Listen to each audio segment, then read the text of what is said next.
Bonjour à tous, bienvenue, merci d'être là. On est sur un live organisé par des étudiants de Master 2 de sciences du jeu de Paris 13 avec Florent Maudou qui est donc notre invité. Bienvenue Florent. Bonjour. Voilà. Et nous sommes aussi en présence de notre professeure, donc Madame Lévesque, qui est donc notre professeure de littérature jeunesse. Et on va parler beaucoup autour de cette question de la jeunesse, de l'adaptation de livres, de contenus ludiques, etc. Voilà. Du coup, on a une première question qui serait, est-ce que tu peux nous résumer ton parcours de vie de façon assez simple, rapide, fluide? Voilà. Parcours de vie rapide et fluide. Alors j'ai commencé à étudier les mathématiques. Ensuite, j'ai laissé tomber ça pour faire donc du dessin. J'ai étudié donc au Gobelin l'animation, dessin animé d'animation pendant 2 ans. Et ensuite, à partir de là, j'ai fait du jeu vidéo, animation 3D chez Eden Games en 2002 jusqu'à 2004 à peu près. J'ai animé l'héroïne du jeu Kaya Darkin Age, bossé aussi sur le jeu Titeuf, je sais plus comment il s'appelait, Titeuf, sur le PS2. Puis ensuite, j'ai travaillé chez Rackham les figurines en tant que concepteur et illustrateur. Et ensuite, j'ai fait de la bande dessinée. J'ai préparé mon propre projet de bande dessinée que j'ai lancé. J'ai fini par trouver un éditeur en la présence de Ankama. Et depuis 2008, voilà, ça fait donc plus de 11 ans, 12 ans bientôt 12 ans que je fais de la bande dessinée. Voilà. Est-ce que tu dirais que c'est un parcours classique, ce que tu as fait dans la BD? Il n'y a pas de parcours classique dans la BD, en fait. Tous les gens de ma génération, en tout cas, ont un parcours atypique, on va dire. C'est-à-dire qu'ils viennent à la BD après avoir fait d'autres choses. Aujourd'hui, il y a des écoles de bande dessinée.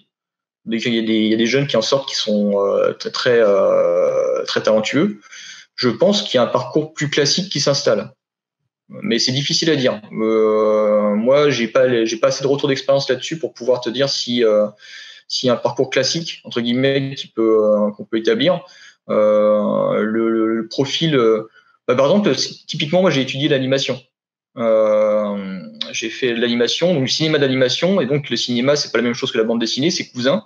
Il y a des ponts narratifs, mais les règles sont pas les mêmes. Il a fallu que j'apprenne ces règles et que je me sente, que j'apprenne à les apprivoiser pour me sentir légitime dans ce nouveau travail. Marion Montaigne est de ma génération, enfin de ma promotion des Gobelins. Patricia Lifoung est de la génération, enfin la promotion juste au-dessus de moi.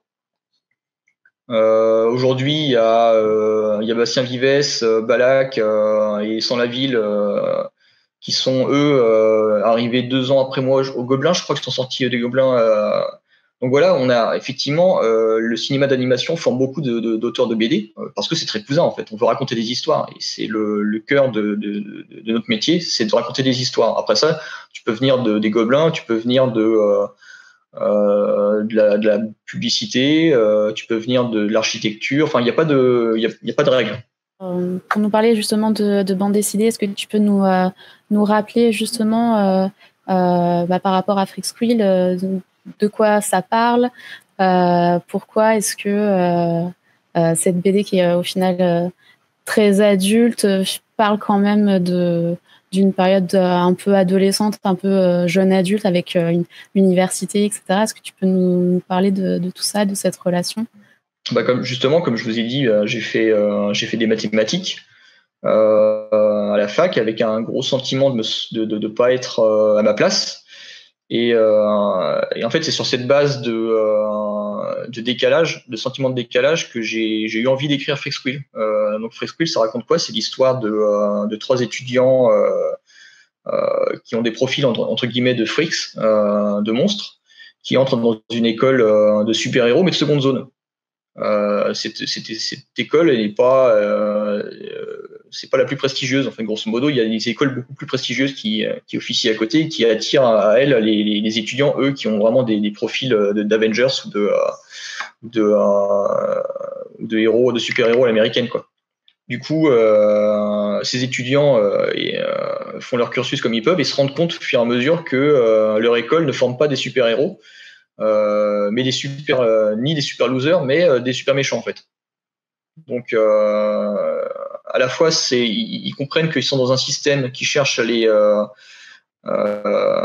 broyer pour les faire rentrer dans des cases, et en même temps, ils comprennent que leur outil pédagogique, c'est à eux de s'en emparer et d'en faire quelque chose. Et à partir de là, le sujet de cette bande dessinée en 7 tomes, c'est comment ces étudiants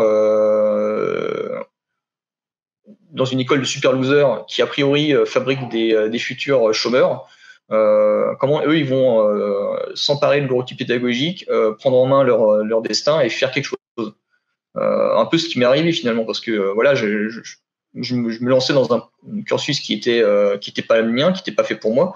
À un moment donné, quand est-ce que je prends la décision de bifurquer vers quelque chose de complètement différent, hors système entre guillemets, et hors finalement, comme tu disais Mickaël, hors parcours classique.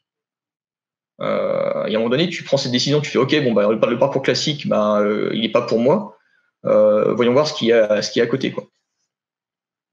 Et comme tu disais, Gwendoline, c'est une BD que je voulais adulte, et qui a en fait touché les ados beaucoup plus que je le pensais. Donc aujourd'hui, effectivement, mon lectorat, le corps du lectorat, il est constitué d'ados et d'adultes, de jeunes adultes, 50-50 femmes et hommes, quoi. Tu as dit 2-3 choses qu'on trouve intéressantes, tu as dit beaucoup de choses qu'on trouve intéressantes. Oui. Mais tu parles voilà, de s'emparer de leur cursus pédagogique. Est-ce qu'il y a, alors j'ai une question générale, est-ce qu'il y a des messages implicites ou des thématiques personnelles dans Freaksquill ou dans le reste de ce que tu fais de manière générale? Est-ce que tu y instilles des messages? Par exemple, pourquoi dans Freaksquill le choix d'une université? Déjà, je pense que n'importe quel auteur qui s'exprime dans une bande dessinée va le faire, de mettre des messages, parce que c'est sinon, si tu fais une BD qui ne communique rien, qui n'a pas de message, c'est une trahison. Enfin, grosso modo, quand quelqu'un achète une bande dessinée, il attend un message. Ce message, il peut être modeste, il peut être aussi ambitieux. Moi, j'avais quand même un message ambitieux qui était voilà, vous êtes jeune, on va attendre des choses de vous.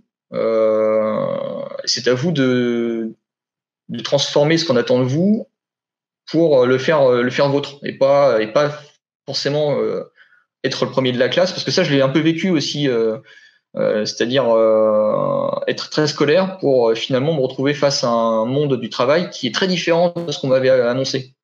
Et à un moment donné, c'est aussi toi quand tu deviens adulte, d'assumer en fait les attentes que tu avais par rapport à ce monde, et de dire ok, en fait le monde il est pas comme ça, il faut juste que je m'adapte, parce que j'ai pas le choix en fait. C'est soit c'est ça ou je fais d'autres choses ou je crève, quoi. Et je voulais un peu parler de ça dans Freaksquill, avec justement le côté Freaks, référence au film de Todd Browning avec les monstres, les gens qui sont handicapés, qui ont plus de bras, ou bien qui ont pas de cerveau, quoi. Donc les Freaks, d'ailleurs c'est Freaks qui avait inspiré les X-Men à l'origine. C'était un peu l'idée, c'était de montrer voilà des gens qui sont décalés, qui se sentent pas dans le moule, et qui pour autant essayent d'avoir une organisation, de comprendre avec qui ils peuvent faire des choses. Donc ça, c'était pour le truc, on va dire, ambitieux. Mais ensuite, effectivement, à un moment donné, chaque chose que fait le personnage, que font les personnages, finit par transporter un message.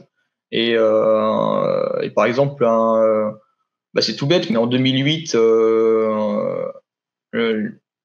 les conditions féminines étaient beaucoup moins discutées qu'aujourd'hui. Il n'y avait pas encore eu de MeToo, il n'y avait pas encore eu...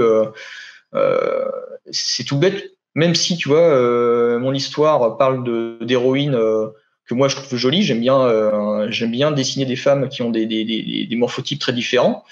Pour l'époque, c'était un peu nouveau. Les gens ils disaient ah, c'est incroyable, ils dessinent des femmes qui sont pas des Barbie, quoi.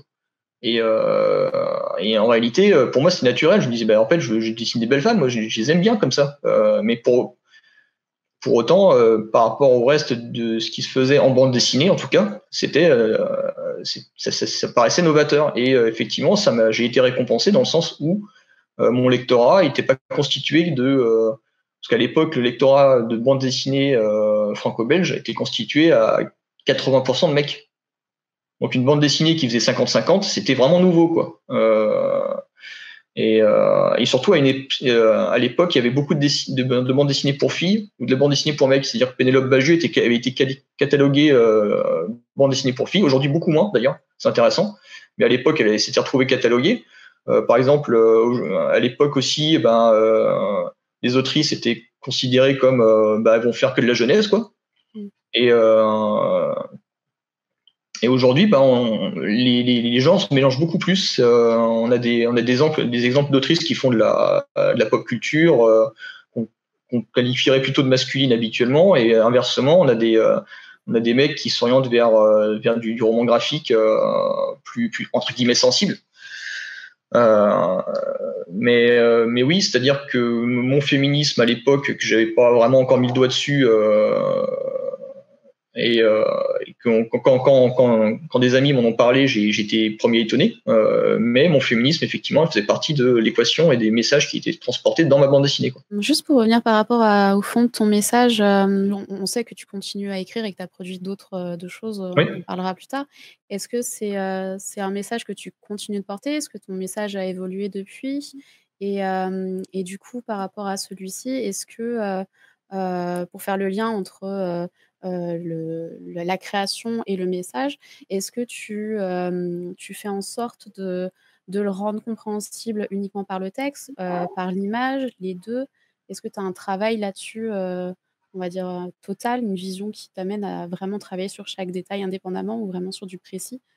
Est-ce que tu peux nous parler de ton processus créatif? Le message, en fait, le message, il faut pas qu'il prenne le pas sur le récit. En fait, c'est assez compliqué, c'est-à-dire que le message, il fait partie de l'ADN du projet.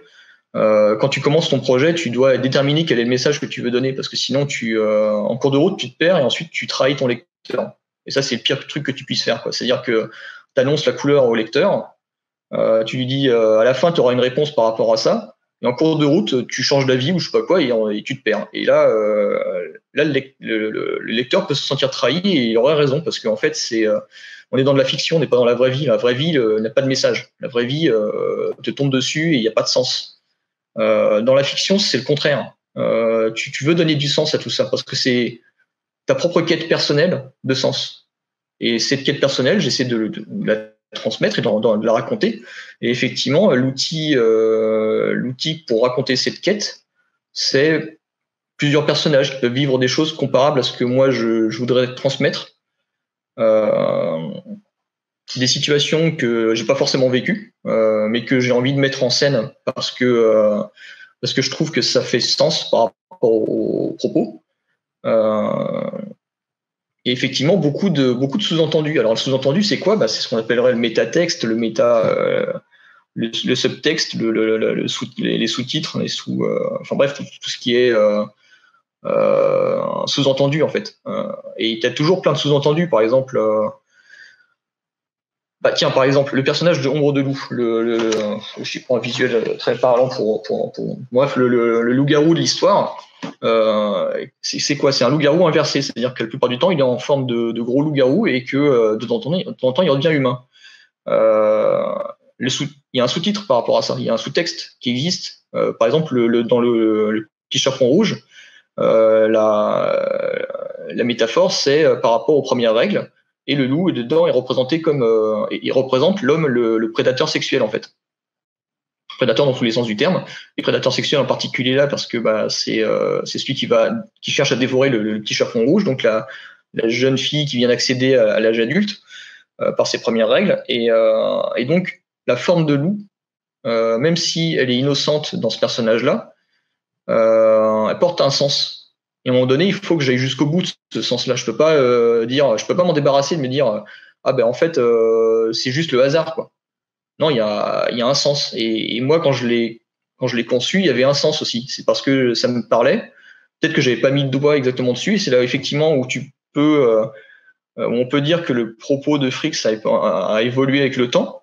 Parce qu'au début, voilà, je l'ai écrit en 2008, je l'ai fini je sais plus, en 2015, enfin bref, 7 ans plus tard, 8 ans plus tard, un truc comme ça, je sais plus très bien. Il se passe des choses dans ma vie, je change, je deviens plus le même. Des fois, je m'identifie pas forcément au même personnage aussi. C'est des choses qui évoluent avec le temps en fait.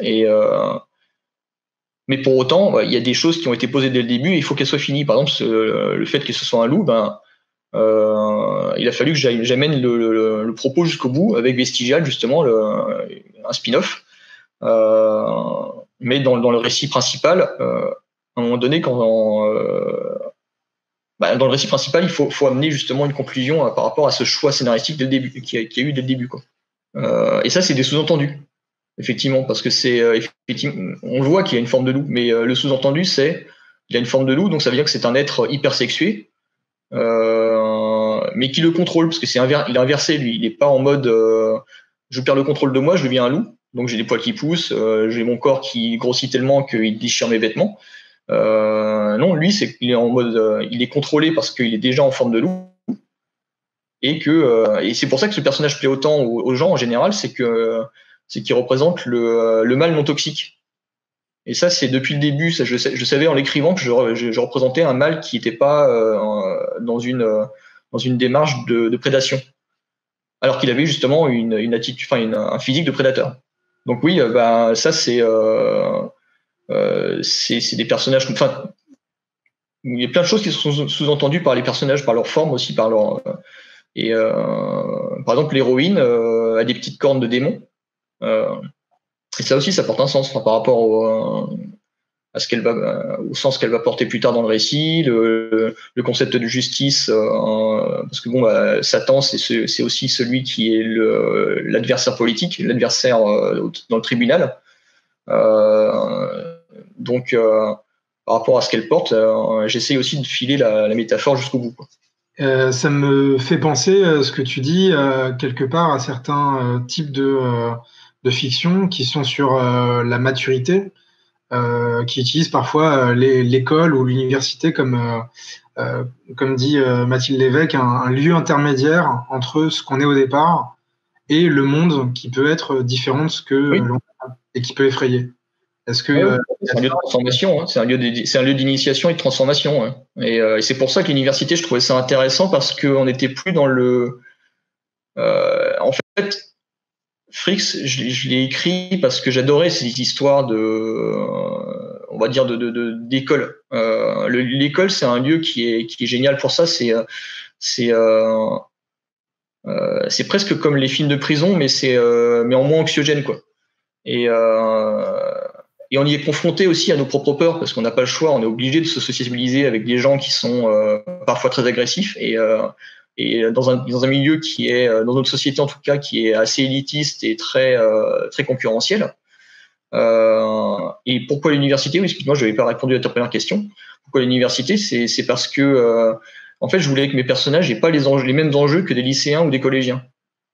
Et c'est pour ça que là, je suis étonné par rapport au succès par rapport aux lycéens et aux collégiens. C'est que, je suis étonné pas tant que ça, parce que moi, j'ai toujours aimé les trucs qui se passaient pour les adultes. Et en fait, je voulais pas que ce soit juste les histoires des premières amours. Je voulais que mes personnages aient déjà une vie sentimentale, amoureuse et sexuelle établie, que ce soit pas le sujet, que ce soit un non-sujet. Et d'ailleurs, c'est un des trucs qui a fait le succès de Freaks Quill, c'est que par exemple, Chance a une vie sexuelle qui lui appartient à elle.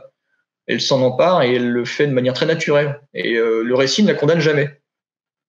Et je sais que mes amis féministes m'avaient dit ouais, c'est trop cool, t'as fait le contraire du slut shaming, quoi. Et à l'époque, c'était pas si courant, effectivement. Mais bon, voilà, je prétends pas non plus d'avoir inventé l'eau chaude, hein.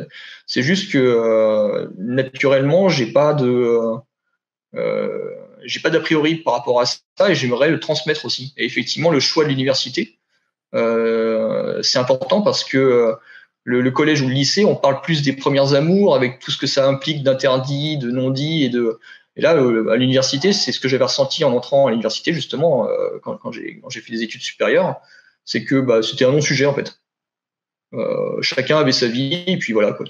Et je préfère que ce soit un non-sujet, et d'en parler librement, que ça devienne tabou, quoi. Parce que le tabou, c'est vraiment terrible, en fait. C'est vraiment ce qui mène à l'incompréhension.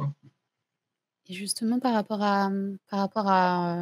au passé, on va dire ça de façon plus générale, est-ce que par rapport à la façon que tu as donc d'amener la narration, de ne pas parler des sujets tout en parlant, Ouais. est-ce que tu as enfin, quand on lit tes BD, on le voit, on le sait, mais parce que tu les introduis malgré tout, mais est-ce que tu as des références, des influences qui sont, encore plus primordiales que celles qui font un peu, office de private joke dans tes BD et qui du coup t'aident à créer ta narration et à soutenir tout ça? Ou est-ce que pas du tout? Enfin, En dehors des private jokes et des références culturelles, je vais beaucoup piocher dans la culture populaire en règle générale parce que c'est de là d'où je viens, quoi.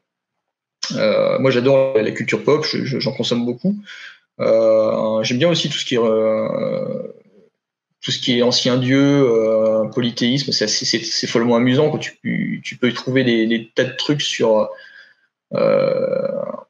sur le fonctionnement de l'humanité et comment on s'est établi et d'autres. Tu vois, par exemple, rien que le symbole du yin et du yang, c'est à la fois c'est le cercle, le soleil, la lune. Enfin, à partir de là, tu comprends pourquoi l'imaginaire humain s'est coagulé autour de symboles qui sont très forts de la gémellité. D'où voilà le spin-off funérailles, parce que voilà, à un moment donné, le concept des jumeaux, on voit que à travers les cultures, que ce soit amérindienne, asiatique, européenne, mais le concept de gémellité, c'est un truc très très fort dans l'imaginaire collectif. Pourquoi? Parce que on a un soleil qui a la même taille que la lune. C'est assez extraordinaire. Et coup de bol, ça crée des religions. Enfin, ça crée des trucs qui sont hyper amusants, quoi. Parce que et à partir de là, ça vaut le coup de creuser. C'est très amusant parce que faire du syncrétisme religieux, c'est vraiment hyper fun, quoi. Donc oui, effectivement, en dehors des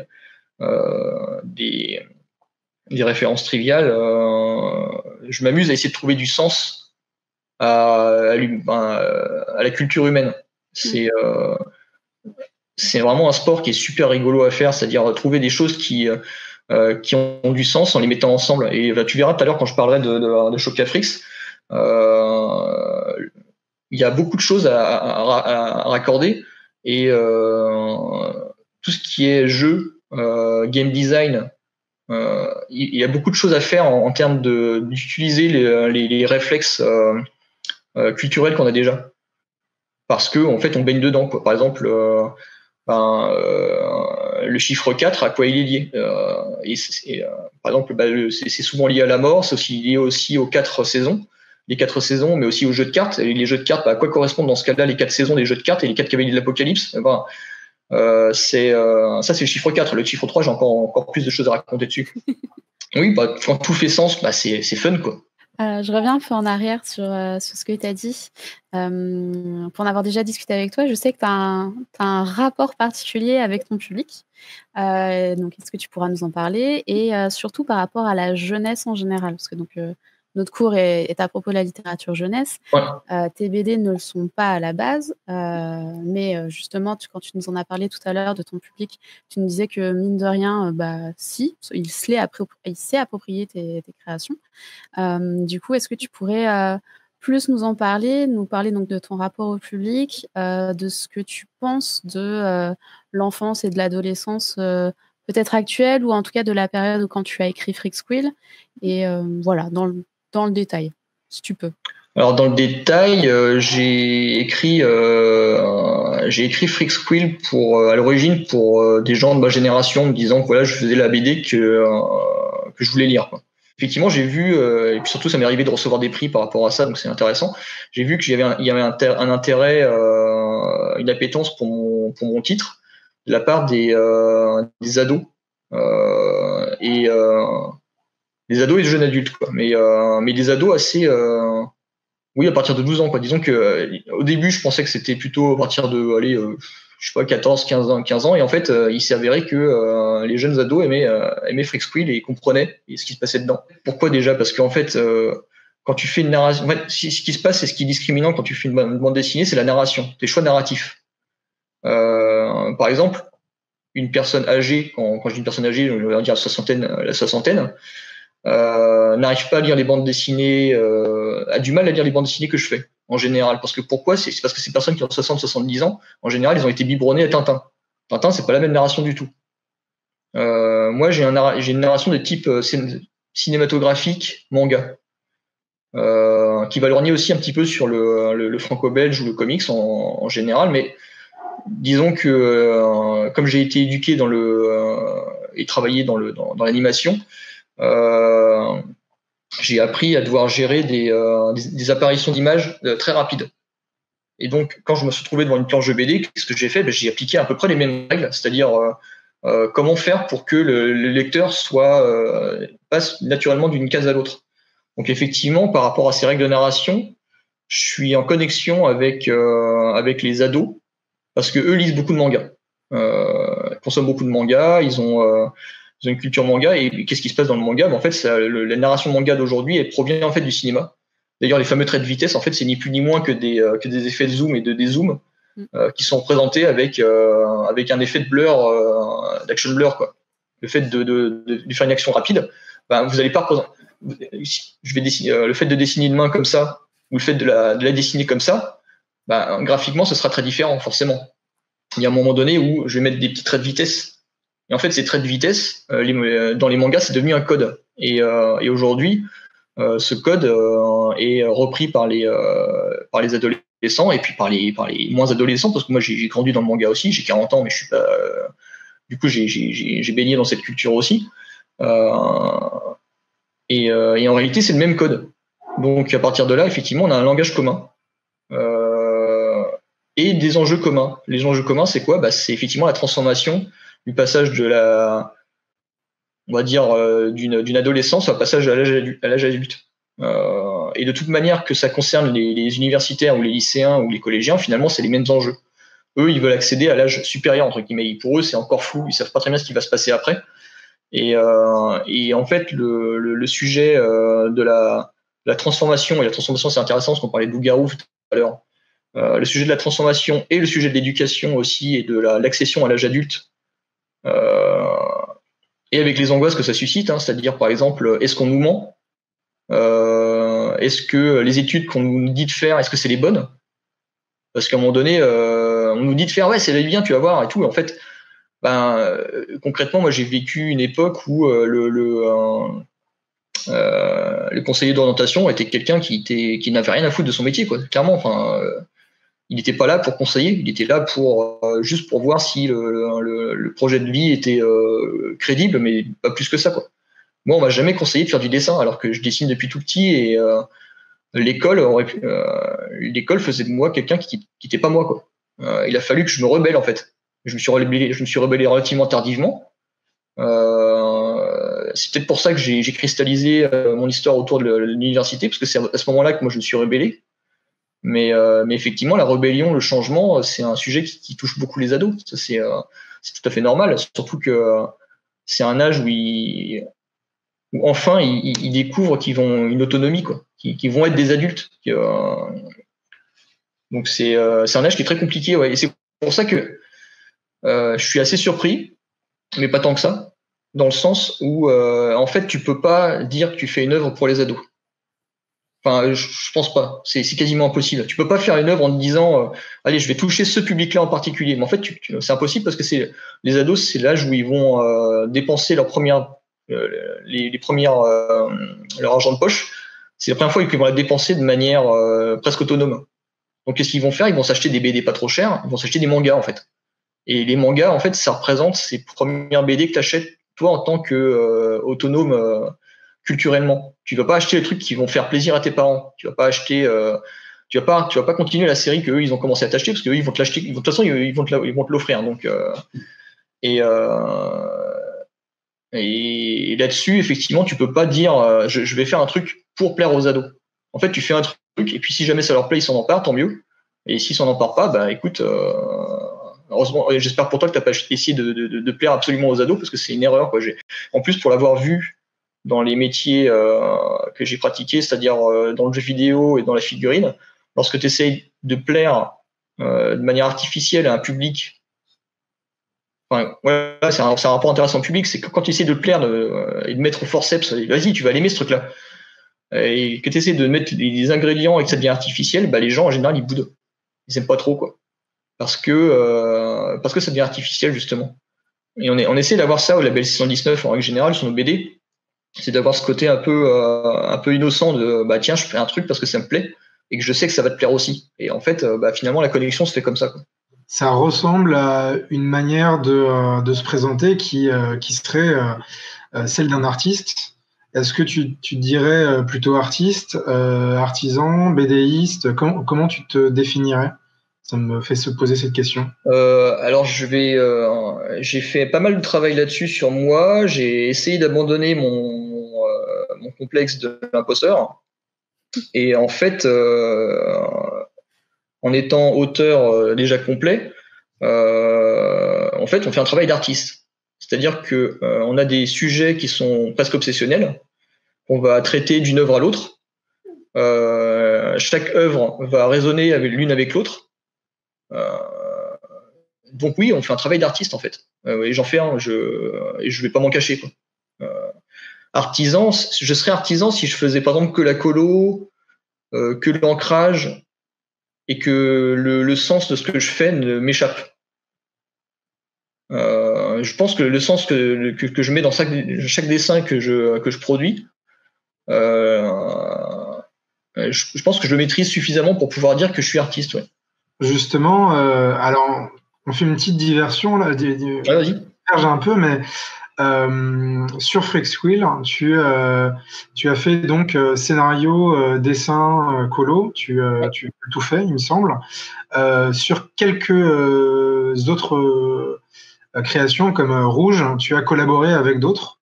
Oui. Est-ce que c'est extrêmement important pour toi de tout faire ou dans quelle mesure tu préfères faire des collaborations?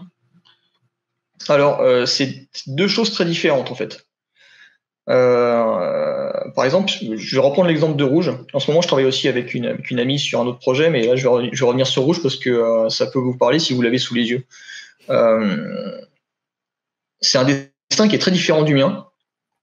Et par exemple, mes personnages sont hyper sexués. Quand je représente un homme, il est très masculin, et quand je représente une femme, elle est très féminine. En ça, je suis un peu, comment dire, je suis un peu héritier de l'art gréco-romain, quoi. C'est-à-dire que jusque dans le bout des doigts, on va reconnaître un homme ou une femme, quoi. Et le dessin de Surya est très différent. Il est presque androgyne. Et par rapport à ça, j'ai pu écrire des choses qui m'auraient été reprochées, alors qu'avec Surya, ça passe. Par exemple, parler de l'homosexualité féminine dans le cadre du lycée des mineurs. C'est un truc que moi, j'aurais pas pu faire parce que tout de suite, mes personnages auraient été extrêmement sexués. Même s'il n'y avait pas eu de scène érotique, la tension sexuelle entre les personnages et le dessin aurait fait que tout de suite, on va reprocher un petit peu peut-être une forme de complaisance avec à représenter des lipsticks lesbiennes, quoi. Avec Surya, c'était pas le cas. Lui, il avait un dessin qui était tellement androgyne que toute tension sexuelle était cassée, en fait, était brisée dans l'œuf, et on n'a eu aucun procès d'intention par rapport à ça. Et j'ai pu parler de choses que j'aurais pas pu parler. Enfin, moi, j'aurais pas pu les faire, j'aurais pas pu les dessiner. Et ça, c'est pareil avec les personnes avec qui je travaille, parce que mon dessin a un sens, et il apporte un sens au récit. Et si tu peux pas tout mélanger, en fait. Enfin, tu vois, par exemple, voilà, typiquement, homosexualité féminine au lycée avec des mineurs, on présente des mineurs, donc attention, on touche plus, ça change le sujet, quoi. Pour rebondir sur les collaborations, enfin, je sais que tu en as fait sur plusieurs projets et on reparlera un peu après des jeux et aussi du roman sur lequel tu as collaboré. Mais est-ce que, c'est une petite aparté là, mais est-ce que tu pourrais nous parler justement de ta collaboration avec Marion Hazа? Donc, pour information, c'est une psychologue clinicienne. Donc, nous, la dernière fois qu'on s'est vu, c'est parce qu'on a participé à un de ses colloques. Et je sais que bah, voilà, tu as fait la couverture d'un de ses livres, mais comment ça s'est passé? Est-ce que tu as travaillé plus avant sur la question de l'enfance avec elle, d'un point de vue psy? Enfin, est-ce que tu peux nous parler de ça si c'est le cas? Bah, en fait, on a assez peu travaillé ensemble en réalité. C'est juste que c'est un sujet qui m'intéresse beaucoup. J'en ai parlé un petit peu avec Xavier, qui est co-organisateur du colloque dans lequel on s'est rencontrés, effectivement. Par contre, effectivement, oui, mon travail l'intéressait pour illustrer son travail. Bah, c'est à peu près tout. En fait, on s'est juste trouvé des points communs et je pense qu'elle a apprécié c'est-à-dire la portée symbolique des personnages, d'où l'utilité d'illustrer son travail avec mon travail. Et à partir de là, effectivement, de faire une couverture qui toucherait à la fois peut-être le public qui est concerné par son travail sur les ados et les ados et la culture pop, le numérique, tout ça. Enfin, et tout simplement quelque chose qui ferait sens aussi pour elle, quoi. Enfin, j'ai pas vraiment plus d'explications que ça en fait. Parce que quand on en avait discuté, ça, de mémoire, ça parlait surtout autour de tout ce qui est la sensibilité adolescente et comment justement tu abordes ce genre de public. Donc, comme je ne sais pas la nature de la relation de travail que vous avez eue, mais connaissant un peu le travail de Marion Hazza, parce que c'était ma prof, c'était voilà, savoir si vous aviez pu en discuter, s'il y avait eu d'autres participations, collaborations. Bah, il y a une collaboration à venir, c'est-à-dire que là, je suis en train de monter un projet avec Rebecca Morse qui s'appelle Kim Trauma sur encore une fois sur le passage à l'âge adulte et les rites initiatiques en particulier, dont celui du tatouage. Et effectivement, j'ai demandé une préface à Marion pour qu'elle parle un petit peu de son travail et que ça mette en lumière le travail que nous on fait aussi sur Kim Trauma, c'est-à-dire ce travail sur les identités aujourd'hui adolescentes et leurs attentes par rapport à l'âge adulte et comment ils comptent y arriver, quoi.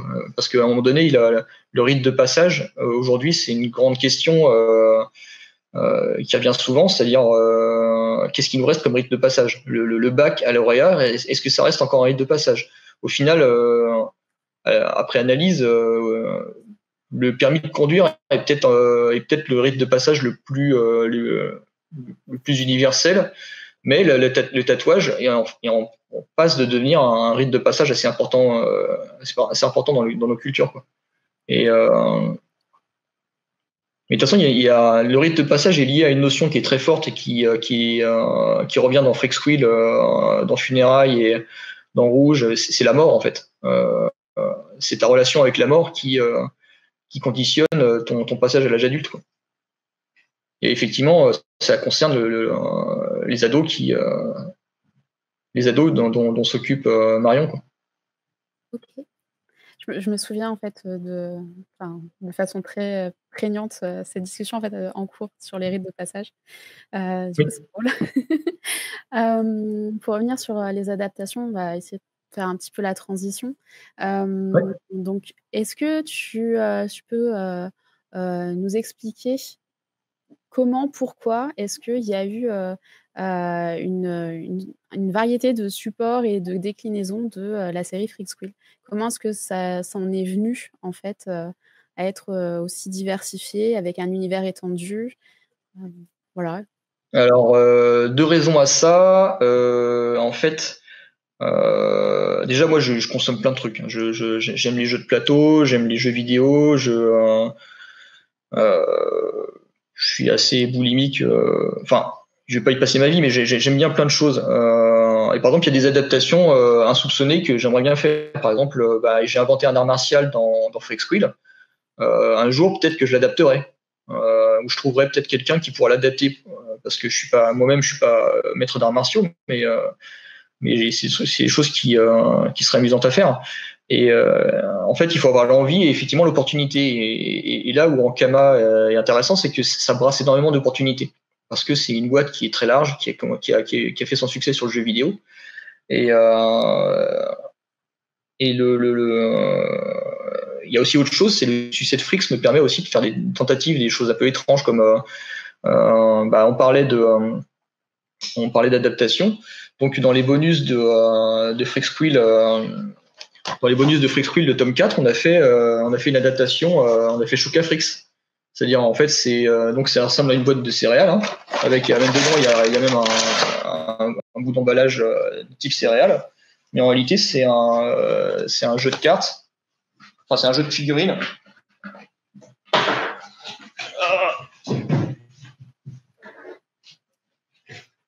Donc voilà, il y a une petite notice que j'avais rédigée à l'époque, un peu plus près. Donc plateau de jeu, des figurines qu'on a éditées. Attendez, on les voit pas bien. Voilà, des figurines qui avaient été éditées pour jouer avec sur une version collector. Donc le système de jeu, c'est moi qui l'ai monté, quoi. Et donc le système de jeu est basé sur le fait qu'il y a 3 tours avec 3 pierre feuille ciseaux, qui est 3 personnages avec chacun donc une pierre feuille ou ciseau, enfin une identité pierre feuille ou ciseau, et en fait ils pouvaient aussi ramasser des ressources qui étaient au nombre de 3, parce que moi je me suis dit je fais du game design, allez je vais essayer de rester cohérent, donc je suis resté sur le nombre de 3, et il s'avère que par exemple dans le Magicien d'Oz, les créatures que Dorothy rencontre et qui toutes les 3 cherchent quelque chose ont des ressources qu'ils cherchent. Donc il y a le cerveau, il y a le cœur pour le lion, le cerveau pour le scarecrow, l'épouvantail, et puis le courage, donc les tripes pour le lion. Non, attends. Ah, le cœur c'était c'était pas le lion, c'était l'homme de Tin Man, c'était l'homme de fer, le bûcheron, quoi. Donc par rapport à ça, c'était intéressant. Donc j'ai beaucoup bossé l'iconographie. J'ai pas mal bossé dans le sens où j'essayais de trouver des raccourcis culturels pour que ce soit plus facile à retenir possible. Parce qu'en fait, comme je disais, j'ai bossé chez Rackham, donc à l'époque on faisait des figurines du type Warhammer. Et ces jeux sont réputés à juste titre pour être des jeux extrêmement compliqués à jouer, avec des règles à rallonge, des appendices dans tous les sens. Et là, je voulais faire le contraire, je voulais faire un jeu très simple, très facile d'accès. Bon, voilà, après ça, l'expérience a tourné court parce qu'en fait, quand on a édité la boîte, il y a un graphiste qui s'est planté. Et il a modifié 2 chiffres sur cette boîte, et en fait ça rend le jeu injouable. Juste pour 2 chiffres, ça a rendu le jeu complètement injouable. Le maître du jeu était forcément gagnant parce que les ennemis étaient beaucoup trop forts pour les héros, et du coup on a fait des errata, on a publié des trucs parce que évidemment une fois que c'était sorti, impossible de rappeler les lots. Moi c'est un échec qui était tellement gros que ça m'a vraiment dégoûté, quoi. Je me suis dit bon, ok, je vais pas essayer de je vais pas inventer des jeux, je vais continuer à faire de la bande dessinée, quoi. Et pareil, en fait, c'est un coup de pas de bol, quoi. Est-ce que ça a tué une carrière dans l'œuf? Je pense pas, mais disons que c'est compliqué, quoi. Par rapport à ta création, est-ce que, J'entends que tu puisses être un petit peu, beaucoup même très déçu, mais ça, c'est pas ce qui t'a empêché de faire un jeu de rôle aussi à côté. Donc, Non, non, non. Alors ça, pour le coup, en fait, j'ai été très déçu par mon expérience. Mais c'est pas parce que c'est un échec qu'on doit forcément l'effacer de sa tête et de se dire on fera plus jamais ça. Le jeu de rôle, pourquoi il a pu se monter? Alors je vous montre le jeu de rôle vite fait. Hein, pour le coup, un jeu de rôle, c'est des bouquins. Pourquoi il se fait? Parce que pour le coup, au lieu d'être moi le chef de projet, parce que j'étais le chef de projet sur Chocafrix, au lieu d'être quasiment seul aux commandes, là pour le coup c'est quelqu'un d'autre qui vient me voir et cette personne-là je la connais. C'est quelqu'un qui était faisait quoi exactement en Kama avant? Elle était plus ou moins directrice dans Kama, éditrice. Enfin bref, elle avait c'était quelqu'un qui était multicasquette. Et elle est venue me voir avec ce projet et surtout une équipe, des gens professionnels du JDR qui avaient déjà écrit d'autres jeux de rôle. Donc elle m'a mis en contact avec eux, j'ai discuté avec eux, on avait pas mal échangé, j'ai vite compris qu'ils avaient un peu le même esprit, c'est-à-dire ils avaient compris qu'est-ce qu'était Freak quoi. Et à partir de là, ils ont écrit un jeu de rôle pour l'univers de Freak c'est-à-dire que ce qui est raconté dans Freak Squill et la manière dont c'est fait, c'est-à-dire par exemple ce rapport à l'entraide et au travail d'équipe est représenté dans le système de jeu. Système de jeu qui est basé sur vite fait, je vais vous montrer qui est vite fait basé sur un système de mise où vous mettez des pions. D'un côté il y a le plateau du maître, de l'autre côté il y a le plateau des joueurs, et ensuite vous pouvez jouer aussi au hasard à pile ou face pour savoir si vous augmentez la mise d'un côté ou de l'autre. Et au plus les joueurs vont décrire des actions de leur côté, plus ils vont faire passer la balance de leur côté, sachant que le maître de jeu, lui, dès le début, il aura mis une difficulté. Et que ces difficultés, il faudra la vaincre. Et donc c'est intéressant par rapport, encore une fois, on revient à tout ce qui est iconographie. Sachant que dans le livre, bon, forcément, vous n'avez pas de reverbal ou bien de balance. Vous avez un visuel avec chance et les dés là justement. Donc les dés, en fait, c'est pile ou face. Enfin, c'est impair ou impair. Et en fait, ce système permet de faire très peu de jets dans la partie. Finalement, vous faites 2 ou 3 jets par partie de jeu parce que c'est des jets communs, quoi. Donc voilà. Enfin, grosso modo, c'est le système du JDR Frix. Et là, pour le coup, c'est une réussite parce que effectivement, par expérience, je sais que moi, j'ai mes incompétences, que j'ai mon niveau d'incompétence que j'ai atteint lorsque j'ai essayé de faire un jeu de plateau, parce qu'en fait, j'ai pas le temps, tout simplement. Et puis, j'ai pas non plus les ressources. Il faut avoir un caractère bien trempé pour être chef de projet. Et j'ai compris que j'avais pas ce caractère-là. Donc à partir de là, effectivement, j'ai délégué. J'ai appris à déléguer et ça s'est bien passé sur le JDR. On a fait un super JDR. Les gens l'aiment bien. On va continuer à faire des trucs dessus. Enfin, et surtout, c'est un univers que je maîtrise pas bien, le JDR, parce que j'aurais pu sortir un système avec des petits dés. Enfin, parce que j'avais déjà bricolé des systèmes dans ma jeunesse. Justement, à la fac, quand j'ai découvert le JDR avec des potes qui m'y ont initié mais pour autant, voilà, j'avais compris que je pourrais pas le faire moi-même, quoi. Et qu'il valait mieux que je me contente, entre guillemets, d'être licenceur et d'être le garant de l'univers, plutôt que d'essayer de tout contrôler, quoi. Vous avez collaboré donc avec la société d'édition, c'est 2D sans face, c'est ça? Ouais, c'est 2D sans face qui coédite avec Ankama, en fait. D'accord. Donc là, on voit le logo de DSF, et puis Ankama, le logo, il est là. Non, ça c'est de DSF aussi. Ah, il est là, le logo Ankama. On l'a bien planté.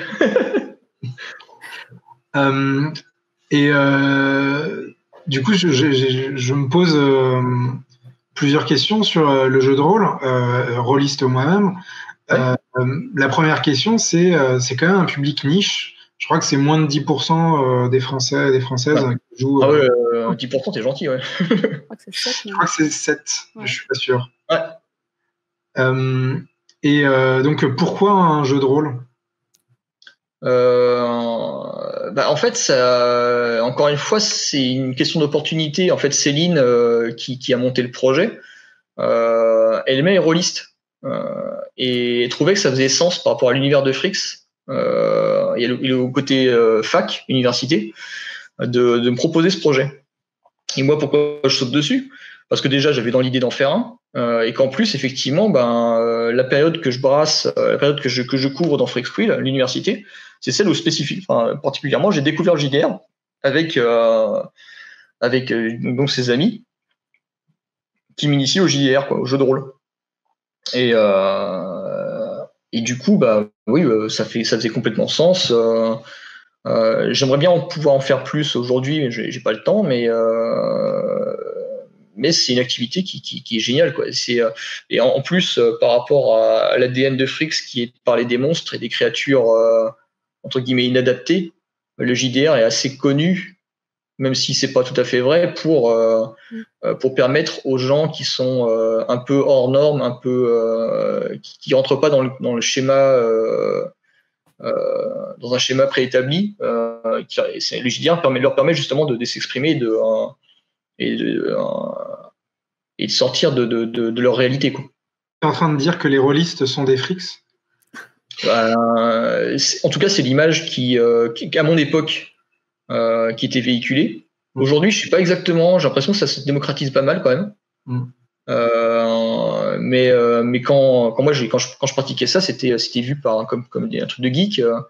Et j'ai été étonné de voir des groupes entiers de filles jouer au JDR Frix, quoi. C'est des groupes entièrement composés de nanas, quoi. Je me suis dit, tiens, mais c'est marrant, à l'époque, elles étaient où ces nanas Le jeu de rôle, ça a aussi cette spécificité d'être extrêmement émergent, de laisser énormément de liberté, d'être beaucoup moins cadré, par exemple, qu'un jeu de plateau. Ouais. Du coup, est-ce que tu pourrais nous dire un petit peu comment tu as essayé de veiller à faire cette adaptation de ton univers? Tu as parlé un petit peu des mécaniques d'entraide, mais comment tu as veillé sur l'adaptation, qu'elle soit bien correcte dans l'univers, quoi? Pour le coup, ça a été assez simple. En fait, moi, j'ai très peu agi sur le système de jeu, dans le sens où c'est Antoine et Stéphane qui ont, surtout Antoine, qui a monté le système de jeu et ensuite ils m'ont fait tester, quoi, en fait. Et puis effectivement, je validais, je me disais bon, ça c'est un peu compliqué. Ça tourne bien. Eux-mêmes, ils ont redressé la barre. À un moment donné, ils étaient question de 3 temps. Finalement, on est tombé sur un système en 2 temps qui permet de résoudre des grandes actions. Et c'est largement suffisant, quoi. On va dire que j'ai veillé le système en lui-même. Je leur ai fait confiance parce que très vite, déjà j'avais vu entre guillemets leur book. Ils avaient plusieurs JDR déjà à leur actif. Tigre au volant, ils étaient en train de traduire Itrasby, qui est un système assez intéressant où t'as pas de carte de personnage. Enfin, t'as des fiches de personnages, mais t'as pas de dés. T'as que des cartes que tu joues à des moments précis pour influer sur le destin, quoi. Ces cartes, tu les tires au hasard, quoi, avec des actions et les actions sont marquées dessus, quoi. Et c'est des gens qui connaissent bien les systèmes de jeu, qui avaient pas envie de refaire la même chose que ce qu'ils avaient déjà vu ailleurs. Et moi, ça me convenait bien, quoi. C'était pour le système de jeu, je leur ai fait entièrement confiance. Et ensuite, pour l'univers, Stéphane a beaucoup écrit et m'a beaucoup soumis son écriture afin que je valide. Et en règle générale, à part je travaille aussi beaucoup en ce moment avec Isabelle Bossian sur des parties textuelles que j'insère dans mes BD. Et au final, c'est le même genre de travail, c'est-à-dire que finalement, tu donnes une piste scénaristique, parfois même moins, hein, c'est juste un truc genre, tiens, fais-moi un truc dans cet univers-là. Et en fait, la personne s'amuse. Et toi, tu viens juste recadrer un petit peu pour dire, tiens, ça, c'est pas ce qu'elle dirait, parce que le champ lexical est pas tout à fait exact, hein, des trucs comme ça, quoi. C'est plutôt fun, mais effectivement, j'ai pas une emprise monstrueuse sur le travail des gens avec qui je bosse. Je préfère rencontrer quelqu'un en qui j'ai confiance, en qui je vais avoir confiance, et me dire, ok, je vais lui laisser libre de faire des choses à sa manière. recadrer un petit peu pour que ça colle bien à l'univers et qu'il n'y ait pas d'incohérence. Mais j'aime. En fait, quand je viens du dessin animé, donc c'est un travail d'équipe. Le dessin animé, tu peux pas le faire tout seul. Et à un moment donné, tu dois fondre ton ego dans celui du groupe. Donc voilà, c'est juste ça, quoi. Du coup, j'ai une grande question qui fait un peu le lien, Ouais, vas-y. qui par rapport justement au fait de pouvoir superviser, garder un contrôle sur ton œuvre existante, ton œuvre d'origine. La question de Aude, c'est comment justement tu arrives à garder un univers cohérent au fur et à mesure des déclinaisons et éviter justement les incohérences. Et par rapport aux déclinaisons, la question dans la question, c'est est-ce que tu arrives à continuer à transmettre le message de tes BD via des éléments de jeu? Est-ce que tu arrives à justement, par exemple, tu nous as parlé des différents personnages qui ont des symboles qui véhiculent et qui vont jusqu'au bout. Est-ce que tu arrives dans les jeux, dans les adaptations, dans les déformations, déclinaisons, pardon, de ce que tu produis, est-ce que tu arrives quand même à garder ces messages-là et donc à avoir un tout cohérent? Sur le JDR, je suis satisfait de ce qu'on fait, c'est-à-dire qu'effectivement le côté déjà le message il est transmis par les textes de Stéphane qui a lui-même inventé des trucs par rapport à ce que j'avais écrit. C'est-à-dire que lui il est allé plus loin, il a été inventé ses troisième forces, c'est-à-dire qu'il décrit un monde qui est effectivement tiraillé entre le bien et le mal, donc la balance quoi. Il décrit ce monde-là et il décrit justement l'action des personnages comme étant la recherche d'une troisième voie, d'un troisième équilibre en fait, qui irait chercher au-delà de cette apparence, de cette binarité quoi. Et du coup, voilà, effectivement, lui, il est par son écriture, il transmet ça. Et attends, je vais retirer ce truc-là parce que ça a pas de, ça c'est gigote devant moi. Par son écriture, il transmet ça. Le système de jeu transmet aussi ce côté. On travaille en équipe et on n'est pas en solo. C'est-à-dire que qu'est-ce qui se passe quand on travaille en équipe et qu'on n'est pas solo? Le système de jeu t'oriente vers l'empathie et la prise en compte des spécificités de tes camarades. J'utilise le mot camarade. Ça va dans le sens d'un message que j'ai commencé à établir dans Funérailles, qui se voit dans Freak Squill, mais qui est plus flagrant dans Funérailles, c'est-à-dire que moi je suis issu d'un monde élitiste. J'ai grandi dedans. Piano classique pendant 9 ans. Mes parents voulaient que je fasse du tennis. Heureusement, j'ai réussi à éviter ce truc-là. Mais je m'orientais vers une carrière d'ingénieur où, voilà, c'était une culture, on va dire, élitiste. Et c'est une culture que j'essaye de déconstruire, en fait. Dans Funérailles, c'est le but, c'est de déconstruire cette culture. Scipio représente l'élite, c'est les jumeaux. Scipio représente l'élite et Funérailles représente celui qui se fait par lui-même. Et comment conserver un message déjà effectivement, je reviens au JDR, mais le JDR, oui, conserve ce message qui est tu n'es pas là pour ramasser le plus d'objets magiques et devenir le plus fort et puis balancer des pelletés de dés pour démonter des monstres. Tu es là pour réfléchir en équipe à comment tu vas résoudre une affaire en faisant le moins de dégâts possible. Parce qu'en fait, le système de jeu est aussi fait pour que plus tu fais des actions grandioses et plus tu risques d'avoir des effets secondaires. Et dans Kim, c'est ça aussi. Kim, le sujet, c'est t'es un super-héros, donc ça veut dire que tu as des super-pouvoirs, donc ça veut dire qu'il y a des super effets secondaires. Et ces super effets secondaires, c'est quoi? C'est que quand t'es malade, t'es encore plus malade, quoi. C'est pas juste. C'est pour ça que ça rejoint un petit peu les recherches sur les HPI, tout ça, parce que les hauts potentiels, on se rend compte que haut potentiel, ça veut pas juste te dire que t'as un super pouvoir. En fait, non, ça veut dire que t'as plein de super emmerdes avec. Parler de tout ça, en fait, c'est comment garder le cap entre avoir une histoire en 7 tomes et plein de spin-off autour.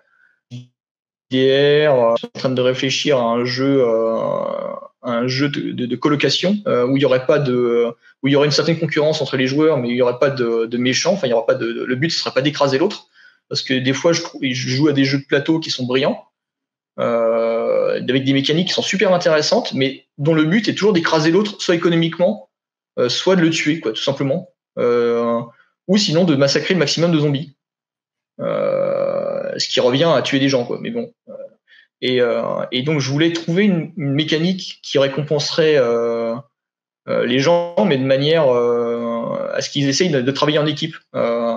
Un peu comme je sais pas si vous avez joué à ce jeu de plateau qui s'appelle, enfin, ce jeu de cartes qui s'appelle Anabi, où il faut faire des feux d'artifice en équipe. Et ça, c'est un jeu que j'ai trouvé super intéressant. Mais le problème de ce jeu-là, c'est qu'il manque la concurrence. Et du coup, le jeu, tout le monde autour de la table a tendance à gruger ensemble parce que il faut gruger le jeu, quoi.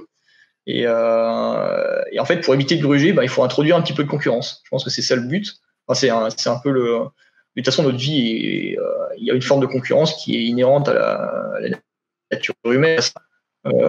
S'en débarrasser, ça fait aussi partie de la réflexion pour devenir adulte, réussir à se débarrasser de cette concurrence, d'exister par rapport aux autres. Mais ça fait partie de l'ADN de Fricks. Et effectivement, quand tu travailles à un jeu, je dirais que c'est naturel en fait. Parce que j'ai une façon d'écrire qui est plutôt naturelle, c'est-à-dire que ça provient de les messages que je veux faire passer, ils viennent de mon moi, quoi. C'est pas, je vais pas me forcer pour aller parler d'un sujet qui m'embête, enfin qui me semble important, mais qui me concernerait pas. Parce que je sais qu'il y a des gens qui sont très forts pour ça, qui arrivent à se fondre dans la peau d'un journaliste de guerre et te raconter le Kosovo, un truc comme ça, quoi. Il y a des scénaristes qui sont très forts pour arriver à donner de la crédibilité par rapport à ça. Moi, j'y arrive pas. Je suis incapable de le faire. Si je parle d'un sujet, c'est qu'il me touche profondément et qu'il y a un lien avec ma personne et avec ce que je pense, quoi. Et effectivement, du coup, quand je bosse sur quelque chose d'autre et quand j'y touche, ça forcément, je vais influer dessus pour que ça finisse par ressembler à ce que je propose au début. Oui, effectivement, par rapport à ma carrière qui a commencé il y a 12 ans je crois que j'arrive à tenir le cap par rapport à l'ADN du projet, mais c'est pas une souffrance, quoi. C'est pas difficile, c'est juste naturel en fait. Est-ce que le projet, on parlait du public jeunesse qui t'a un peu surpris au départ. Est-ce que ça a influencé la suite du projet? Comme tu as dit, le projet il dépend aussi de ta vie au quotidien. Est-ce que le savoir que tu es lu par des ados à partir de 12 ans a changé ta manière d'écrire? Non. Franchement, non, parce qu'en fait, ça changerait. Honnêtement, vraiment, si je changeais de manière d'écrire aujourd'hui pour essayer de plaire aux ados de 12 ans, ça aurait pas de sens parce que les premiers tomes n'ont pas été écrits pour eux. En fait, il faut voir que la série a vraiment démarré à partir du tome 3. C'est pour ça qu'aujourd'hui, moi, j'ai des théories sur les séries en général. Je me dis, mais pourquoi on fait pas plus de séries? Mais bon, bref. Et le tome 3 parle justement du fait que Chance s'empare de sa sexualité et qu'elle le fait avec un personnage qui est pas classique, quoi. C'est pas le gentil prince, quoi. Le mec, elle s'empare du gars qui est à moitié défiguré, qui manque un bras. Et d'ailleurs, je n'épargne pas le lectorat en cachant le fait qu'il manque un bras. Je montre sa nudité et son handicap, quoi. Et ça a beaucoup plu, en fait. Et donc, à un moment donné, je me dis, en fait, ça servirait à quoi de camoufler l'ADN du projet? Parce que, en fait, ça n'aura pas de sens, quoi, tout simplement. Hein. C'est justement la spécificité du projet et son côté tordu qui ont plu. Ça change rien que ce soit des ados de 12 ans qui se sont emparés du truc. De toute façon, de toute manière, mon public est aussi resté. Je les vois en dédicace. Hein, j'ai pas fait d'études approfondies là-dessus, mais les gens, je les vois en dédicace quand même. Et en fait, c'est quand même. Ça va effectivement de l'ado de 12 ans à une personne de 35-40 ans, quoi, qui le lisent vraiment passionnément, pas juste qui achètent la BD pour l'offrir au neveu, quoi. Et par rapport à ça, je leur dois aussi de rester fidèle à ce qu'est le projet. Après ça exclut pas justement. Enfin, moi, il y a un truc qui est très important dans les BD, c'est que moi, je suis quelqu'un qui s'ennuie assez vite. J'aime pas faire deux fois la même chose.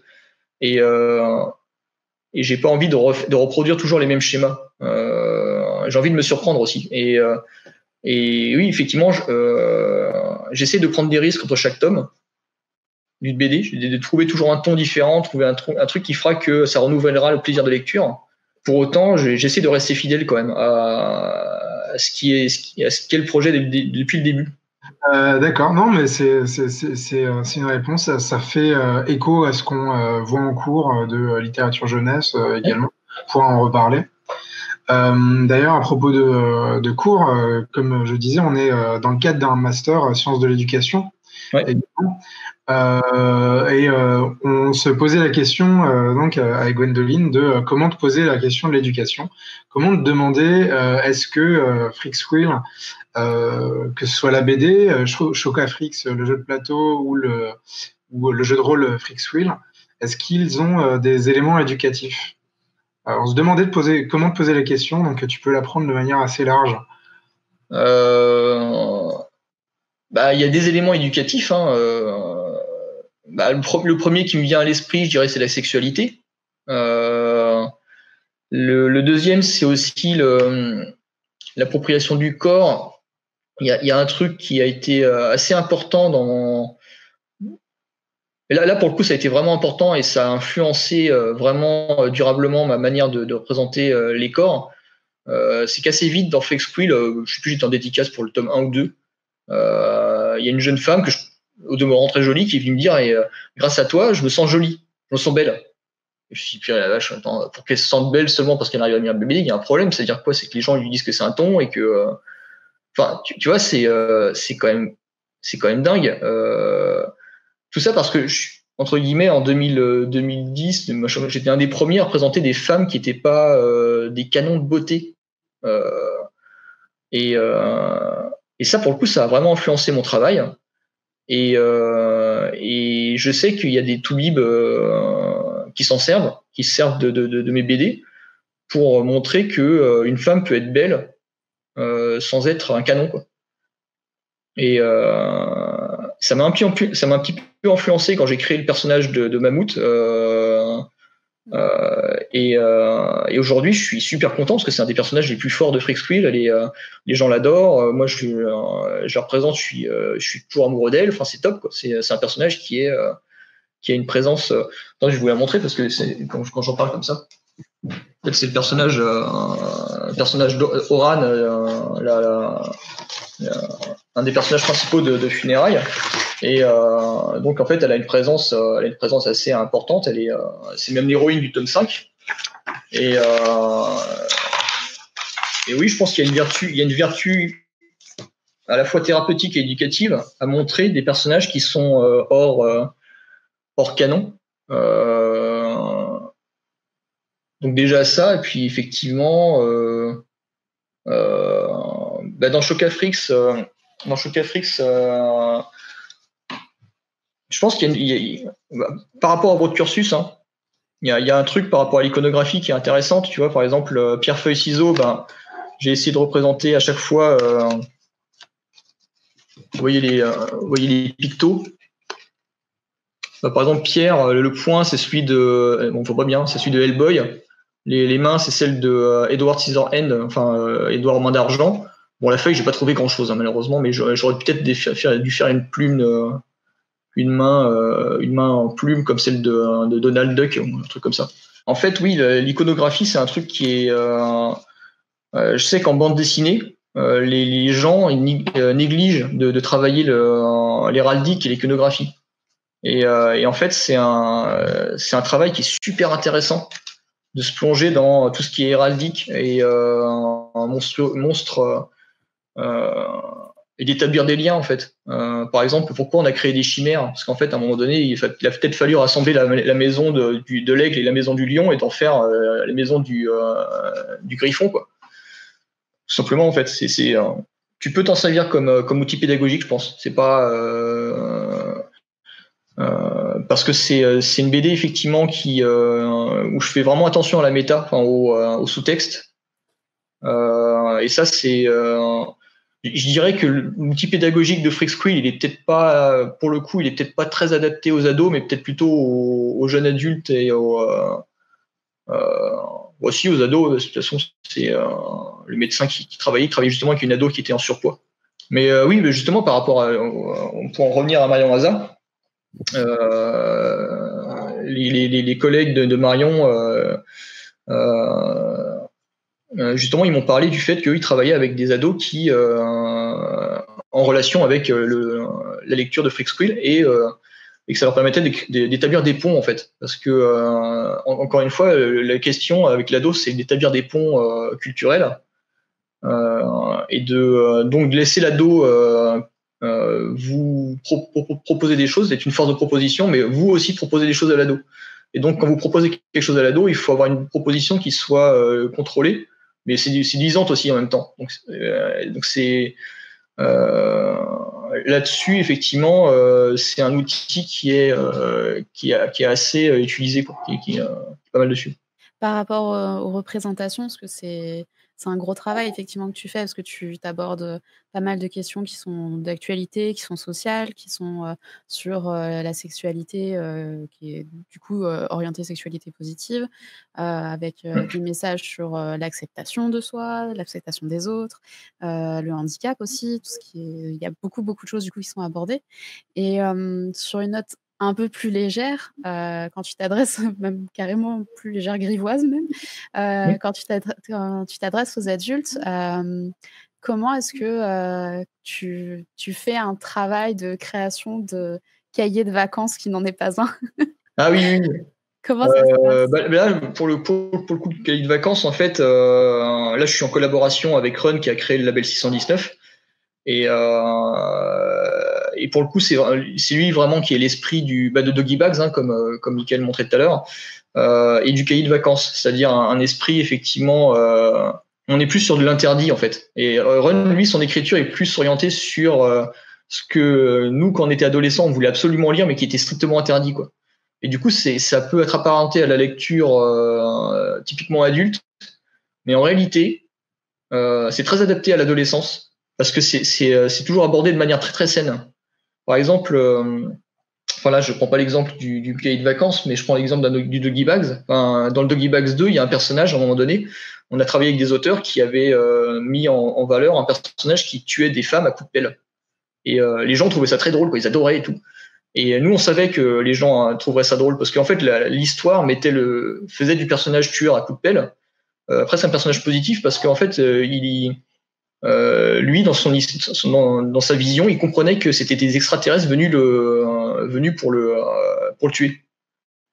Et dans le récit, ça légitimait son passage à l'acte et ses meurtres. Donc, comme on avait affaire à deux auteurs qui, eux, étaient persuadés que au premier degré, c'était que le message n'était pas dangereux, du coup, Run a dû tricher, entre guillemets. Après l'histoire, il a dû rajouter des pages bonus dans lesquelles il montrait justement des tueurs psychopathes qui avaient trouvé des prétextes absolument délirants pour aller buter des meufs, quoi. Et en fait, on a ce souci-là, quoi, au label 119, on fait attention à ça. On montre effectivement des choses qui sont interdites, mais ensuite on va les débunker, on va travailler dessus avec les lecteurs, et on va pas les laisser, on va pas les abandonner face à quelque chose qui peut être anxiogène ou qui peut être dangereux. On va mettre des pistes de lecture. Et ça, c'est assez important parce que des fois, tu as des œuvres de pop culture qui sont très amusantes. Je pense par exemple aux Gardiens de la Galaxie, qui sont très amusantes, mais pour autant, les personnages dedans se comportent comme des tueurs sanguinaires, en fait. Et en plus, c'est rendu drôle par le récit. Et ça, c'est terrible, je trouve. Parce que justement, la culture, il faut pas que la culture soit tout le temps absolument irréprochable. Des fois, il faut qu'elle serve aussi de catharsis. Et ça, c'est important. Mais par contre, il est important d'en parler. Parce que moi, j'adore les mangas, mais il faut bien avouer que le Japon, c'est pas l'avant-garde du féminisme, quoi. Et les mangas contiennent énormément de choses, en particulier les auteurs masculins qui traitent des sujets dedans, contiennent énormément de choses qui sont extrêmement masculinistes, extrêmement conservatrices. Il convient d'en parler, c'est important. Et ça, j'ai complètement dévié du sujet. Je suis désolé, mais oui. Enfin ouais. Même quand on fait des trucs comme le cahier de vacances, effectivement, il y a cette dimension où on fait attention à ce qu'on raconte, quoi. Et c'est pour ça que je peux faire confiance à Run et que voilà, quand il me demande de faire des trucs marrants et un peu débiles pour le cahier de vacances, on fait ça. Et encore, j'avais proposé des trucs encore plus débiles, il me les a refusés. Il me les a enlevés, quoi. Je trouvais extrêmement intéressant ce que tu disais sur le label 619. et sur donc ces formes de narration ou ces formes de prise en considération de certaines problématiques que vous faites. Et si tu peux extrapoler là-dessus, parce que justement dans tes références, il me semble qu'il y a les productions par exemple de Fluide Glacial et ce genre de choses, Oui. Qui ont parfois des discours qui font poil à gratter de manière, pour dire ça joliment. Ouais. Comment vous vous placez par rapport à ça? Si tu peux nous en dire plus, je trouverais ça très intéressant. Alors, Fluide Glacial, moi, pour te dire franchement, j'en ai pas lu depuis très très longtemps. En fait, je lisais ça quand ils étaient en noir et blanc. Je pense que c'est pas du tout les mêmes lignes éditoriales. Fluide Glacial avait une approche qui était, enfin avait, parce que maintenant, je crois que ça a complètement changé depuis qu'ils ont changé leur ligne éditoriale. Mais c'était très orienté sexuel, explicite et fun. Et pas forcément progressiste ou quoi que ce soit. C'était juste, voilà, c'est cathartique, quoi. C'est juste la rédaction à l'époque était constituée 100% de mecs, par 100% de mecs. Aujourd'hui, je sais que nous, on se pose des vraies questions par rapport à ça. On réfléchit aussi à féminiser le label 119. En tout cas, je le fais assez naturellement parce que l'atelier est rempli de femmes. Donc, je bosse avec Rebecca sur Team Trauma. Pour autant, on aimerait que ce soit pas artificiel, quoi. Que ça devienne pas il faut absolument sortir un truc féministe avec des femmes parce que ça devient notre cheval de bataille. Non, il faut qu'on bosse avec des femmes parce que ça peut être super intéressant et vont forcément apporter des choses que nous on maîtrise pas, quoi. Mais il faut faire de la pop culture, en fait. Il faut qu'on continue à faire de la pop culture, il faut qu'on continue à faire des divertissements intelligents parce que c'est ce que je te disais par rapport, tu vois, au Gardien de la Galaxie. Si tu fais du divertissement juste pour divertir les gens et qu'en plus tu mets un message dedans qui est un peu facho, tu fais pas grandir les gens, quoi. C'est tout, quoi. Même si au final tu t'es bien amusé, tu te dis bon, ok, c'était cool, mais c'est bête de faire un film juste pour qu'il soit cool et oubliable. Moi, je suis pas très culture Marvel parce que j'ai un peu de mal avec ça. Pour moi, c'est des films assez oubliables. Ils racontent pas vraiment quelque chose de fort. En fait les films qui racontent, les films ou la culture qui raconte quelque chose de fort va forcément gratter un peu, quoi. Et au final, oui, peut-être qu'à une époque, un Fluide Glacial était poil à gratter, mais si tu grattes, si tu fais quelque chose de trop lisse, à la fin, tu fais juste de la merde, quoi. Et il faut prendre des risques, ouais. Il faut prendre des risques de se faire bâcher, il faut prendre des risques de faire des trucs qui soient pas dans l'air du temps. Mais par contre, effectivement, si tu accompagnes, là aujourd'hui, on a compris. On le fait de plus en plus d'ailleurs dans nos œuvres, dans les doggy bags, on l'intègre de plus en plus. Et effectivement, on accompagne de plus en plus le lecteur parce que le critique de BD aujourd'hui, il est quasiment absent du paysage. Aujourd'hui, les gens qui conseillent les lectures de BD, c'est les libraires, et c'est les lecteurs entre eux. Le critique de BD, celui qui a pignon sur rue et qui fait la pluie et le beau temps sur les ventes de BD, il n'existe pas. Parce qu'en réalité, les gens, ça les intéresse pas. On fait des ventes trop ridicules. Et un succès BD aujourd'hui, c'est 10 000 ventes. Un succès filmique, c'est je sais pas combien de millions d'entrées, quoi. Donc les gens, les youtubeurs, les critiques, ceux qui ont des ressources intellectuelles pour décortiquer et l'éducation aussi pour décortiquer et décrire le contenu culturel d'une œuvre, ces gens-là, ils s'intéressent aux films, ils s'intéressent au Marvel en plus, ils s'intéressent au dernier Star Wars, mais une BD, par exemple comme la mienne qui a dépassé 5 tomes, les gens ne lisent plus, quoi. Les critiques ne lisent plus, c'est les gens qui achètent parce que ils aiment la série, parce que entre eux ils disent ça devient bien et tout. Enfin, ils se motivent entre eux. Donc moi, ça me va très bien. Je vis très bien de ça. J'ai pas de problème par rapport à ça. Mais par contre, les gens ont quand même besoin d'être accompagnés, les lecteurs et les lectrices. Et ça, on a compris que ce travail d'accompagnement, c'est nous qui devions le faire parce que le libraire n'a pas le temps de faire tout ce travail. Parce que critique, c'est un vrai métier. C'est un vrai métier qui prend beaucoup de temps. Et donc le libraire aussi, on doit l'accompagner, en fait. Si, il y a aussi tout le travail culturel qui peut être fait autour autour de la médiation, des festivals. Je pense aux ateliers aussi, des trucs comme ça. Enfin, tout ce qui est travail culturel, mais en termes structurels, en termes sociaux, enfin en termes de structure du marché. Aujourd'hui, on est effectivement, les lecteurs sont lâchés à eux-mêmes parce que c'est un micro-marché en fait, la BD. C'est un marché qui est presque anecdotique, quoi. Dans toutes tes expériences, tu nous as dit avoir travaillé donc dans le dessin animé aussi. Et on a eu l'information que pour le tome 3, il y a failli avoir adaptation de Freak Squill en dessin animé. Oui. Mais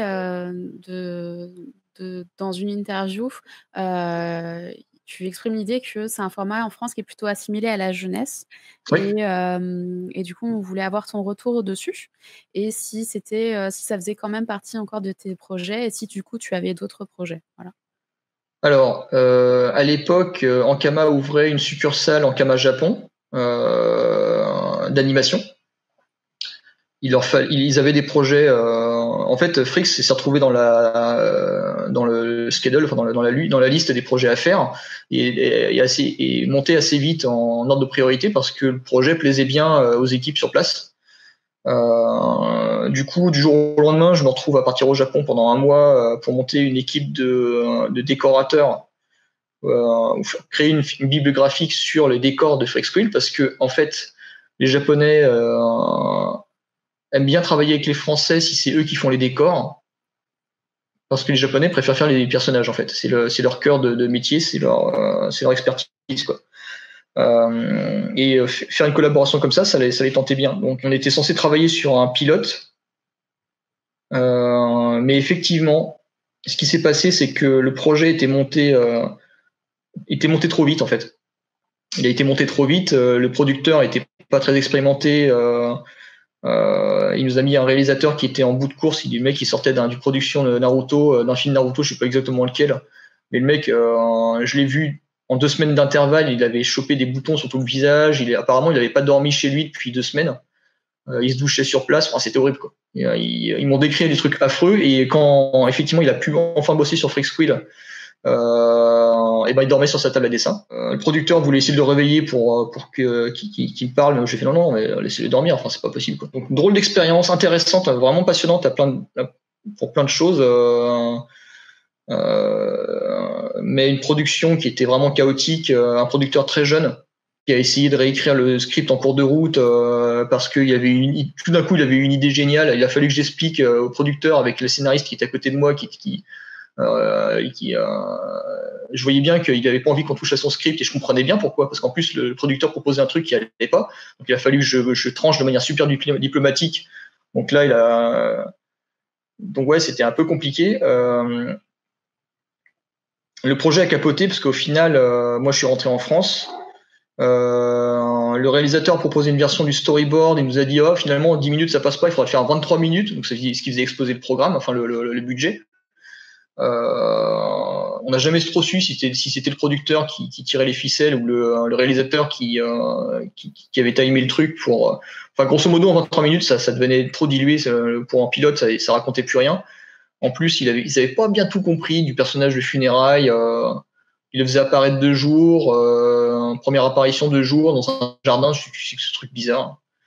Bref, il y avait des trucs bien, il y avait des trucs moins bien. Les designs étaient un petit peu old school. Donc quand ils m'ont dit bon, est-ce que tu veux continuer, moi j'étais en train de faire mon tome 4, j'ai fait bon bah écoute, j'ai pas le temps de m'en occuper, c'est pas moi le réalisateur. Si tu veux pas continuer, on arrête. Et donc on a arrêté le projet. Mais par contre on a des jolis décors, effectivement. Quand tu retrouves dans le livre de jeu de rôle et dans les bonus du tome 7 de Freak Squill. Est-ce qu'aujourd'hui j'envisagerais de faire l'animation? Pourquoi pas, hein. Si ça se passe comme pour le JDR, c'est-à-dire qu'il y a quelqu'un qui vient me voir, qui est compétent, en qui je peux avoir confiance et qui me dit c'est un projet qui me tient à cœur parce que ça fait sens avec ce que je veux faire, hein. Je vais dire ok, on réfléchit, on voit ce qu'on peut faire et je vais filer un coup de main si vous voulez, mais par contre, prenez en compte le fait que moi je dessine de la BD en priorité, que je vais pas passer ma vie à faire du dessin animé, parce que aujourd'hui ce que j'aime faire, c'est raconter des histoires en BD. Je trouve que c'est vraiment le truc le plus Le dessin animé, j'ai étudié dedans. J'ai fait un stage chez Disney aussi. En fait, c'est trop long comme processus. C'est pour faire 1 minute d'animation et de vie, il faut des moyens monstrueux, quoi. Et en plus, comme c'est de l'animation, bah t'as pas de contrôle du temps. C'est-à-dire qu'en 1 minute, t'as une limitation sur la durée de ce que tu peux raconter. En BD, à budget équivalent, tu peux raconter la vie d'une personne, quoi. C'est sûr, c'est pas la même chose, c'est pas la même portée, hein. Comme je vous dis, les chiffres de vente de BD sont beaucoup moindres que les vues d'une vidéo sur YouTube ou sur Netflix. Ça n'aura jamais la même dimension. Mais déjà, je vais pas me plaindre, j'en vis bien. Et en plus, j'y trouve du plaisir. Donc, qu'est-ce que j'irais foutre à monter un projet d'animation. En plus, j'ai vu Run se perdre des points de vie et des globules blancs à faire Mutafukaz, mais vraiment, hein. Vraiment, ça l'a usé pour de vrai. Et c'est génial, le résultat. Le résultat est top. Mais est-ce que ça en valait la peine? Je sais pas. Moi, je sais que j'ai un public qui attend que je sorte des albums, et ce public, je lui dois aussi mon existence. Donc, je vais déjà me consacrer à ça, quoi. C'est pas mal. Mais par contre, effectivement, la question de si quelqu'un, un bon producteur, quelqu'un qui porte le projet, je sais pas moi, même un acteur, une actrice, qui dit ouais, j'ai trop envie de doubler d'être la doubleuse de ce projet, et qui veut porter le projet, mais allons-y, quoi. Réfléchissons. C'est pas exclu, mais par contre, ouais, ça sera. Moi, je serais pas le réal, quoi. En plus, quand Choucafrix s'est planté, j'ai compris que j'étais pas réel, en fait. Parce que mon niveau d'incompétence, je sais où il s'arrête, quoi. Et du coup, c'est ton instant promo, tu lances un cri à toutes les personnes productrices qui pourraient potentiellement être intéressées. Je sais pas si ça dépend de la portée de cette vidéo, mais je crois pas que l'on tombera miraculeusement sur une personne qui voudra faire un dessin animé. Parce qu'en plus, c'est bête à dire, mais avant de faire un dessin animé, il faut monter un dossier. Et le dossier, il doit être vraiment adapté à l'animation. Et ça, c'est on l'a un peu fait quand même pour les États-Unis quand on est parti là-bas dernièrement. Bon, on a des dossiers de prêt, mais bon, ouais, il faut les présenter. En fait, il faut être présent, quoi. En fait, l'animation, c'est très compliqué. Ça génère tellement d'argent. Vous avez vu la série Hollywood? En fait, ça parle plutôt bien de comment tu montes un projet. C'est-à-dire que ça se fait en très haut lieu. Et ça se fait par des gens qui sont très présents et qui disent ouais, je veux le faire, je suis là. Et il faut des gens qui ont une présence auprès des personnes d'influence. Et nous, on n'est pas ces gens-là, en fait. On est des grouillots qui font de la bande dessinée dans d'autres coins. On est des inconnus, quoi. Mais il y a des opportunités, hein. J'en vois plein. Je vois des gens qui font leurs projets, tout. Des fois, je vois les qualités des projets qui sortent. Je me dis ok, c'est vrai que nous, on aurait notre place, quoi. Mais il y a un tel boulot de présence et de commercial, quoi, de présence humaine, parce qu'en plus c'est un métier, hein. C'est d'être producteur. C'est vraiment un métier qui est très dur, qui est assez ingrat en plus, parce que les gens imaginent pas ce que c'est. Tout le monde imagine le gros mec avec un cigare à la Weinstein qui violeur patenté et tout ça. Mais en réalité, c'est des gens qui mouillent le maillot pour porter des projets, quoi, et pour les financer. C'est très dur, hein. Et c'est pas mon taf, quoi. Merci beaucoup. On va donc clore cette interview. C'était très intéressant, vraiment pour toutes les personnes, je pense, qui étaient là, et pour toutes les personnes qui vont le voir plus tard. Il y a pas mal de liens à faire avec le jeu vidéo dans ce que tu as dit, mais ça sera peut-être l'occasion d'une autre session. Ouais, peut-être, parce que j'ai encore beaucoup de trucs à dire là-dessus. J'ai 2 ans d'expérience dans le jeu vidéo et bon. Ah si, ouais, j'ai une autre expérience du jeu vidéo en plus. On a fait un jeu vidéo avec les petits bonhommes de pain d'épices, Frixquill. C'est un peu badané aussi comme projet. Donc j'ai pas mal de biscuits là-dessus.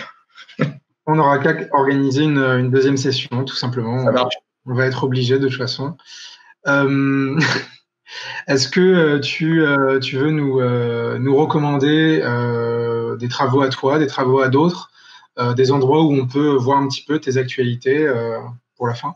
Je vais vous recommander, oui, les 7 tomes de Fricks, les 6 tomes de Funérailles qui sont déjà parus. Rouge, il y a une intégrale il y a une intégrale. C'est pas mal, ça. C'est un joli livre avec un jaspage rouge.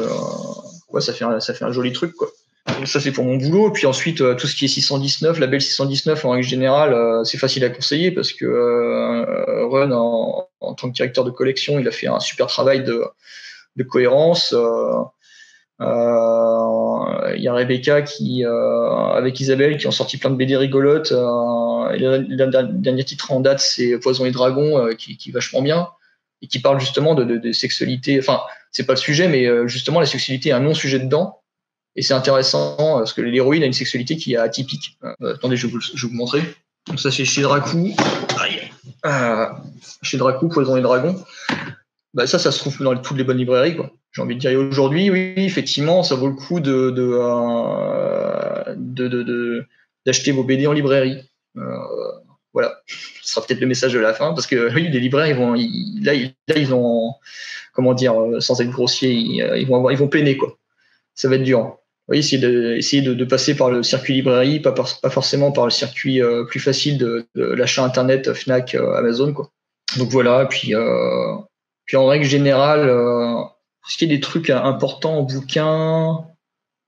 Si la BD vous intéresse, il y a L'Art invisible de Scott McCloud. C'est vraiment le seul ouvrage, je dirais, qui est assez indispensable à lire quand tu veux faire de la BD. Et le deuxième tome, je me souviens plus exactement comment il s'appelle. Moi non plus. Mais pour tout te dire, je trouve qu'il est assez dispensable par rapport. En fait, il est bien parce qu'il donne de manière plus concrète les astuces de narration.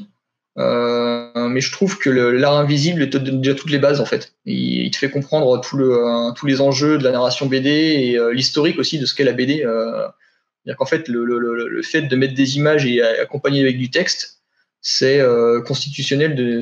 Ça constitue notre civilisation, en fait. Les civilisations indo-européennes, la base de l'écriture, c'est ça, c'est du texte et de l'image, et ça devient parfois du texte tout simplement, quoi, par hiéroglyphes et en fait la BD nous a accompagnés durant les 4 derniers millénaires de civilisation qu'on connaît, quoi. Eh bien, merci pour cette interview, et je vais mettre fin à l'enregistrement. Merci beaucoup. Merci à vous.